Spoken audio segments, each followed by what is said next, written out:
Good morning, welcome to వార్తలు వాస్తవాలు. నా పేరు రాజేష్. పత్రికల్లో వచ్చిన ప్రధాన వార్తలను చూద్దాం. ముందుగా నమస్తే తెలంగాణ. వయనాడు విలయం, కొండలు కరిగి ఊళ్లపై ఒరిగి. కేరళలో కొండ చర్యల బీభత్సం, 133 మందికి పైగా దుర్మరణం, మరో 128 మందికి గాయాలు. శిథిలాల కింద చిక్కుకున్న వందల మంది. కన్ని విని ఎరగని జల విపత్తు, 57 సెంటీమీటర్లు 48 గంటల్లో వర్షం కురిసింది. 600 మంది బురద ప్రవాహంలో వలస కూలీలు గల్లంతైపోయారు. ఈ హృదయ విదారకమైనటువంటి వార్త మనం చూస్తున్నాం. దేవభూమి గుండె కోతతో విలవిల్లాడిపోయింది. ధాన్యం స్కామ్, 1100 కోట్లు కొనుగోలులో భారీ కుంభకోణం. సభా సంఘం వేయాలని బీఆర్ఎస్ పట్టు. ససెమిరాన్న సర్కార్. రికార్డులు సభాపతి ముందు ఉంచేందుకు నో. ధాన్యం టెండర్లో పారదర్శకతకు పాతరేశారంటూ సర్కారు తీరుపై కేటీఆర్ ఫైర్ అయ్యారు. విచారణకు ప్రభుత్వం తిరస్కరించడంతో సభ నుంచి బీఆర్ఎస్ సభ్యులు వాకౌట్ చేశారు. బీఆర్ఎస్లోనే బండ్ల త్వరలోనే కేసీఆర్ను కలుస్తాడని వెల్లడించారు. తన మనసు బీఆర్ఎస్లోనే ఉందని వ్యాఖ్య. కేటీఆర్ ముఖ్య నేతలతో గద్వాల ఎమ్మెల్యే భేటీ అయ్యారు. ఫార్మాసిటీ భూముల్ని రైతులకు ఎప్పుడు తిరిగిస్తారు? మూసి సింధూరగణకు 1,50,000 కోట్లు ఎందుకు? శాసనసభలో బీఆర్ఎస్ వర్కింగ్ ప్రెసిడెంట్ కేటీఆర్ ప్రశ్నించారు.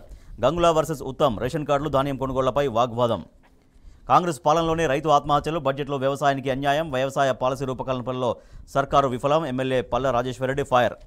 ఆగస్టు చివరికల్లా 2 లక్షల మాఫీ. వచ్చే నెలలో రైతులందరికీ రుణ విముక్తి. 2 విడతలో 6.4 లక్షల మందికి మాఫీ అన్నట్టుగా ముఖ్యమంత్రి ప్రకటించారు. బడే బాయ్తో ఫెవికాల్ బంధమేనా? కొత్త గవర్నర్ జిష్ణుదేవ్ ఎంపికతో బంధం బలోపేతం. మోడీ తర్వాత రేవంత్ నుంచే శుభాకాంక్షలు. మూసి పేరిట రేవంత్ సంచులు నింపుకోవద్దా? ప్రజాభవన్లో మహిళల వ్యాఖ్యలు వైరల్. 2 నెలలుగా పెన్షన్లు లేవని ఆగ్రహం. జీతాలు పెంచుతారా లేదా? ఎన్హెచ్ఎం కాంట్రాక్టు ఉద్యోగుల భారీ ధర్నా. వేలాదిగా తరలివచ్చిన ఉద్యోగులు, కార్మికులు. కాళేశ్వరం నీళ్లొస్తేనే నాట్లు. నారుబోసి 50 రోజులు దాటింది.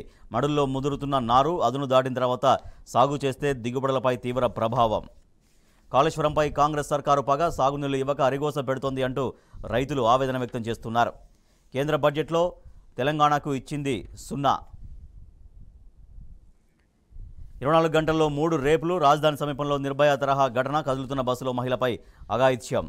సుప్రీంను కోర్టు ఆదేశించవచ్చు. ఫిరాయింపు ఎమ్మెల్యేల కేసులో గండ్ర వాదన. మను అద్వితీయం. ఒకే ఒలింపిక్స్లో 2 పథకాలు కైవసం. Telangana today. 123 buried alive, 128 injured as landslides jolt Wayanad. Gadwal MLA Krishnamohan Reddy returns to BRS అని ఒక వార్త చూస్తున్నాం. TS assembly holds session for 17 hours. Right, ఇవి పత్రికల్లో వచ్చిన ప్రధాన వార్తలు. వీటికి సంబంధించి వార్తలు వాస్తవాలు చర్చలకు